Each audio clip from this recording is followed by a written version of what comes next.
நான் தான் அவங்க நம்பிக்கைய போய் ஆக்கிட்டேன். எத்தனை தடவை அவங்க கையால சாப்பிட்டிருக்கேன். அப்ப கூட என் மனசு உறுத்தலையே சார். மனசாட்சி இல்லாம வாழ்ந்திருக்கேன் சார். என் அம்மா மாதிரி என்ன பாத்துக்கிட்டாங்க. ஆனா நான் அவங்களுக்கு எவ்வளவு பெரிய துரோகம் பண்ணிருக்கேன். அவங்க மனசு கஷ்டப்பட்டு அழும்போதுதான் எந்த அளவுக்கு காயப்படுத்திருக்கேன்னு புரியுது. எந்த தப்பும் பண்ணாத அவங்களே சாக துணிஞ்ச பிறகு நான் எதுக்கு சார் வாழணும்?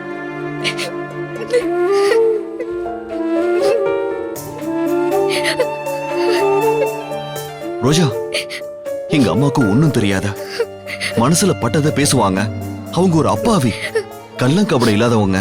அவங்க சொன்னாங்க நீ கெட்டவங்கள கூட ஏமாத்தலாம் சார், போய் சொல்லலாம்.